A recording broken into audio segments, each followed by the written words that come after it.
You know that feeling when you first board a plane and you have to do that inevitable, like agonizingly slow march down the aisle? Oh, yeah, the walk of shame to the back. Right, exactly. You step through that front door and immediately you're walking past those massive plush reclining seats. And people are already sitting there, sipping a beverage. Yeah.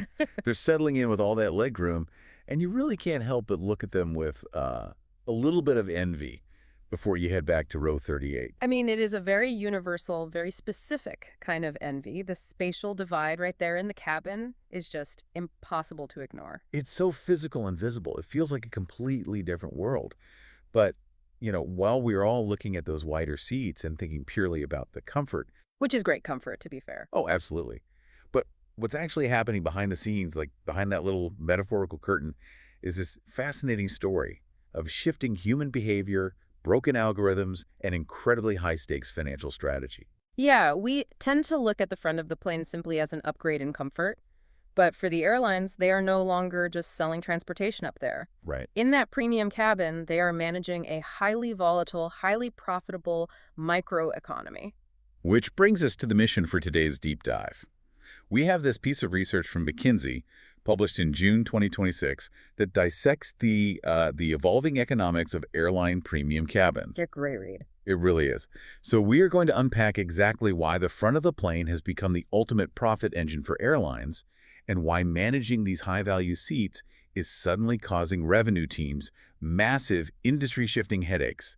Welcome to the deep dive. If we connect this to the bigger picture, the entire financial calculus of flying is changing right over our heads. Completely. To understand the headache that these revenue teams are facing, you first have to understand just how massive this profit pool at the front of the plane has actually become. Yeah, the numbers are just staggering. Premium cabins, so that's business class, first class, and premium economy, are taking up a significantly larger share of the actual physical seats on the plane. An exponentially larger share of the revenue. Exactly. The McKinsey report points out that on heavily trafficked transatlantic flights, a business class cabin might now contribute like nearly as much total revenue as the entire economy cabin. Which is wild when you think about the physical footprint of that achievement. I mean, business class reaches that revenue parity while using far less physical space on the actual aircraft. It's crazy. And according to a Wall Street Journal piece cited in the report, since January 2020, the number of scheduled business and first-class seats on domestic flights has grown 27%. Oh. Yeah, 27%. And in that same span, scheduled economy seats only rose 10%. So that's nearly 3 times the growth rate. And you can really see this playing out vividly in the reported financials. Take a look at the fiscal year 2025 results. Delta's premium revenue grew 7% year over year. United's premium revenue grew 11%. And what's truly notable here is that they achieved this growth during a period when broader economic demand was actually softening. Right. The report notes that for Delta, in the fourth quarter of 2025, premium revenue actually exceeded main cabin ticket sales for the first time ever. Which is a huge milestone. Totally. And Delta stated their margins in premium cabins were 15 percentage points higher than in economy. So the front of the plane is basically floating the rest of the operation at this point. It really is. Let's unpack the why here, though, because the actual human beings sitting in those highly profitable seats have totally changed. Yeah, historically, like pre-pandemic, the airline industry operated on a very safe assumption. The bulk of premium travelers were your standard corporate road warriors. It's folks in suits. Exactly. These were business flyers whose companies were footing the bill. They booked at the absolute last minute, and they were generally, totally insensitive to price. Because it was just standard corporate policy to fly business class for flights over a certain duration, right? Exactly. But the research shows that assumption is dead. The demographic lines have completely blurred now. Yeah, now you have a massive influx of leisure travelers, remote and hybrid workers who have more flexibility, and what the industry calls the treat-yourself customers taking over those seats. Right. People are choosing premium seats based on personal preference and comfort, not because some corporate travel department booked it for them. It's a fundamental shift in the consumer base. It reminds me a lot of the lipstick effect in economics. Oh, that's a good comparison. Right. The idea that during uncertain economic times, people might tighten their belts and delay buying a house or a new car, but they'll still splurge on smaller luxury items, like high-end lipstick, or in this case, a really nice flight for their vacation. Yeah. You might be dealing with inflation at the grocery store, But when it's time to go to Europe, you're saying, treat yourself, we're flying premium. And the data supports that entirely. The report notes that this premium leisure segment is strangely inelastic. Meaning they don't stop buying when things get tough. Exactly. Even in what economists call a K-shaped recovery or downturn, where the wealthy pull ahead while lower income groups struggle, the demand for premium leisure travel holds remarkably strong. Interesting. It just doesn't drop off the way standard economy leisure travel does when, discretionary spending tightens. Okay, so if the actual human beings sitting in these seats have fundamentally changed, from corporate suits booking the day before to vacationers splurging months in advance, doesn't that completely wreck the historical data that airlines use to run their businesses? Oh, it shatters it entirely. And this bridges us perfectly into the airline's biggest current problem. Which is? Their historical forecasting models, the algorithms that tell them how to price and pace the sale of tickets, are breaking under the weight of this new traveler behavior. Because these new premium leisure travelers act completely differently than the old corporate ones. Precisely. Because they are planning vacations or flexible remote work trips, they book way earlier. The McKinsey article highlights one major U.S. airline where about 50% of their premium seats are now booked more than 21 days before departure. Whoa, 50%. That is a massive operational shift. Yeah, and so the historical computer model is sitting there saying, don't sell these seats. Wait for the business travelers who will book 3 days before the flight and pay top dollar. But the reality is, a family going on vacation wants to buy those seats 3 months in advance. Exactly. Forecasting this new demand with old models is like trying to use a weather app from 2019 to predict a storm today. The climate has entirely changed, so the underlying math is completely obsolete. Right. You are dealing with what the industry calls the math of mistakes. And in the premium cabin, mistakes are incredibly expensive. Okay, break the mechanics of that down for me. Sure. Think about a typical transatlantic wide-body plane. Let's say you have 200 economy seats and 40 business class seats. Okay, got the mental image. If your forecasting algorithm makes an error and you miss your target by 5 seats in the economy cabin, that's only a 2.5% error. It's a blip. Right, 5 out of 200. Barely registers. But if you miss your forecast by 5 seats in a 40-seat business cabin, that is a massive 12.5% error in capacity. Oh, wow. And because those seats are priced at a premium, that single mistake represents thousands and thousands of dollars in lost revenue on just one flight. So the stakes are just wildly higher. Exponentially higher. Which brings us to 2 critical industry terms that explain the revenue manager's absolute nightmare: spillage and spoilage. Spillage and spoilage, okay. Yeah, spoilage is easy to understand. That's the cost of leaving a seat empty. The flight takes off, the seat is empty, the revenue is spoiled. Okay, spoilage makes intuitive sense. It spoils like bad milk. But how do you spill a seat? Spillage is the cost of selling a seat too early to someone at a lower price, and therefore having to turn away a last-minute customer who was waiting to pay a much higher price. Yeah, your inventory spilled out before the highest bidder arrived. Wait, let me make sure I'm wrapping my head around this. So an airline's biggest fear isn't necessarily flying with an empty first-class seat. It's actually selling out too fast. In the premium cabin, absolutely. Premium spillage is generally considered much more detrimental than premium spoilage. It's like a high-end art gallery. How so? Well, imagine an art dealer has a rare painting, and they sell it for like $10,000 to the very first person who walks through the door right when they open at 9 a.m. The gallery owner feels great, right? Right. Until an hour later, a billionaire walks in who is ready to pay $100,000 for that exact same painting. That is a brilliant way to conceptualize it. The gallery owner experienced spillage they sold too early. It's so painful to think about. Right. And for airlines right now, because demand is so unpredictable and premium leisure travelers are trying to buy those seats months in advance, the risk of spillage is higher than ever. Which brings us to an even messier part of this equation. Oh, yeah, it gets worse. If forecasting demand is suddenly chaotic, actually setting the price of the ticket is even worse. Because unlike economy, the airlines aren't just taking cash for these seats. Yeah, economy is essentially a commodity. A seat in row 35 on Airline A is pretty much the exact same as row 35 on Airline B. Right. It's easy for consumers to compare prices, and airlines often just match each other's fares. Premium cabins are an entirely different ecosystem. Yeah, the report mentions price dispersion is way higher in premium. Exactly. It means airlines aren't just selling a seat, they are pricing an entire complex experience. They are factoring in the quality of the airport lounge, the exact pitch and recline of the seat, the catering, The flexibility to change the ticket without fees. all of it. And because the products differ so wildly from airline to airline, it makes comparison shopping very messy. You can't just match a competitor's price because, your lounge might have a full-service spa and theirs might just have stale crackers. That makes total sense. And to capture these new price-sensitive leisure travelers without totally cannibalizing their high-end corporate fares, airlines are now deliberately breaking that experience apart. Like the report talks about the rise of business light. Yes, this is a massive structural change. Right. Just like airlines created basic economy to compete with budget carriers, they are now unbundling the business class experience. Exactly. So a business light fare gets you the big physical seat at the front of the plane, but it strips out the extras. You might not get lounge access. You might have to pay extra to select your specific seat in advance. Your ticket might be totally non-refundable. It's the illusion of luxury, but strictly on an a la carte basis. Exactly. But as fascinating as business light is, the real chaos seems to come from what the report describes as the alternative currency of upgrades. Upgrades act as a massive shadow economy within the airline. If they aren't managed carefully, they can entirely sabotage an airline's revenue strategy. It feels like the premium cabin is basically a chaotic foreign exchange market. You've got people trying to pay in cash, people trying to pay in frequent flyer miles, people leveraging their elite status, and people using post-purchase bidding systems.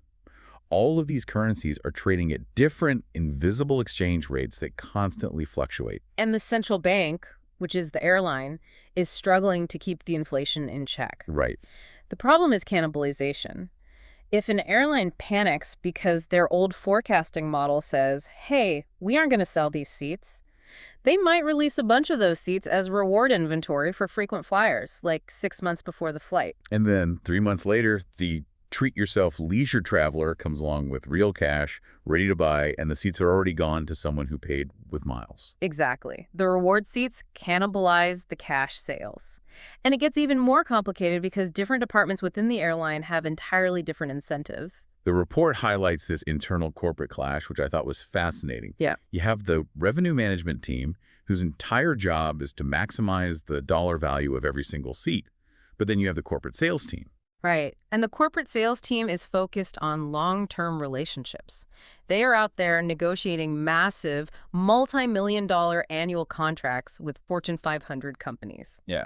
To win those contracts, the sales team might promise that companies' executives special upgrade priorities, or guaranteed rebooking in business class if a flight is canceled, or just deep discounts on full fare tickets. So the sales team is basically promising away the premium cabin to keep a corporate client happy, while the pricing team is pulling their hair out because they could have sold those seats for cash. Exactly. It's a tug of war. So if the corporate sales team is giving away seats and the loyalty team is handing out upgrades, how does the revenue team stop this massive internal cannibalization? I mean, spreadsheets obviously won't cut it anymore. No, the math has gotten far too complex for human analysts relying on historical data. That's why the industry is aggressively pivoting to AI to modernize their playbook. And the way they are applying this artificial intelligence is super specific. Instead of relying on historical data, which we know is broken, they are using generative AI to create massive dynamic event calendars. This is a brilliant shift from reactive to proactive forecasting. Yep. In the past, an analyst might notice a spike in demand for a random flight to Miami and wonder why. Now, AI tools are constantly scanning global data to track premium driving events, They know exactly when a massive luxury cruise is turning around in port. or when a major sports final is happening, or when a massive tech conference is letting out in a specific city. Yeah, as the report notes, those specific events fill up smaller premium cabins incredibly fast. If you know a massive tech conference is letting out in San Francisco or a fleet of luxury cruises is turning around in Miami, your AI tells you instantly, do not release any upgrade seats for this flight. We can sell every single one of them for cash. Exactly. And this ties into a massive conceptual shift in how airlines price tickets, moving something called WTP, or willingness to pay. I found this mechanism really fascinating. Instead of forecasting based on historical seat fill rates, They're trying to forecast based on the psychology of the buyer in real time. Yeah. But how does an AI actually calculate that? Well, historically, revenue management was about capacity, right? How many seats are left and how fast are they filling up? Well, WTP asks a different question entirely. Regardless of how many seats are left, what is the maximum amount this specific type of customer is willing to spend? right. The AI separates the business traveler from the leisure traveler by analyzing things like booking windows, the length of the stay, and the routing. Oh, I see. So if you are booking a flight departing on a Tuesday and returning on a Thursday, the AI flags you as a corporate traveler with a high willingness to pay. If you book a Thursday to Sunday trip 3 months out, you are a leisure traveler with a lower willingness to pay. It calculates price elasticity on the fly. Wow. And the airlines are using this AI to conduct rapid A/B testing of prices out in the real market. They'll tweak a business class fare by $50, see how the market reacts, and the machine learning system retains the prices that perform well and drops the ones that don't. But the Mckinsey authors stress the absolute need for human-coded guardrails here. Why is that? If the AI is so smart at finding the perfect price, why do humans need to step back in and put up guardrails? Because an AI left to its own devices might optimize for the wrong outcome. Okay. If an AI is purely optimizing for a quick sale to eliminate stoilage, an empty seat, its logic might dictate dropping a $4,000 business class seat to $500 an hour before the flight. Which sounds like a great deal for me. Exactly. It secures the revenue for that specific flight, but it destroys the premium brand value. Passengers will quickly learn to just wait until the last minute to book cheap premium seats. Oh, right. That's why humans have to code in minimum price floors and competitor response rules to prevent a localized race to the bottom. Wait, hold on. If this AI gets so good at A/B testing and WTP fee forecasting that it literally manages to sell every single premium seat for cash, aren't they going to infuriate their frequent flyers? That is the big question. Right. Because if you're listening to this and wondering why your platinum status hasn't gotten you a free first-class seat all year, this feels like the exact reason. Why would anyone fly 100,000 miles a year in economy if the chance for a free upgrade totally disappears? That is the million-dollar tension airlines are trying to navigate right now. If you never give a free upgrade, your loyalty program loses its value, and those ultra-frequent flyers will just move to a competitor. Yep. But if you give away too many, you lose millions in cash. The solution, according to the McKinsey analysis, is enforcing a strict new upgrade hierarchy across the entire company. Yeah, the report lays this hierarchy out very clearly. So step 1, you try to sell the premium seat at full price first, always. Okay. Step 2, if it doesn't sell, you offer paid upgrades or upsells to the specific people already booked in economy. Makes sense. Step 3, as you get closer to the flight, you allow mileage redemptions, specifically at check-in mileage upgrades, because those act as a last-minute release valve that doesn't displace early paying customers. And then finally, step 4. Only at the very end of the process, at step 4, do you give away free status upgrades. But this directly addresses your pushback about the frequent flyers. Right. The airlines have to train their AI to balance the immediate opportunity cost of that one seat with customer lifetime value. So the AI might calculate, we could probably squeeze $200 out of a random passenger for a paid upgrade right now. Yeah. But the bigger picture logic kicks in and says, no, give it for free to the platinum member sitting in row 12 because keeping them loyal is worth $20,000 to us over the next 5 years. Exactly. It's about aligning the commercial, loyalty, and sales functions around a single holistic view of value.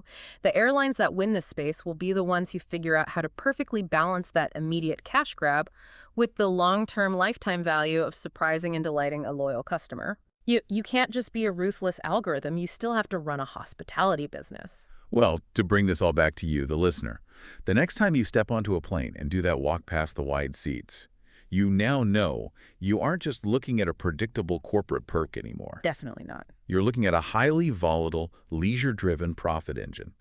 A space that is so incredibly valuable, it requires artificial intelligence, proactive event tracking, strict new upgrade hierarchies, and massive cross-department negotiations just to manage it without losing millions of dollars.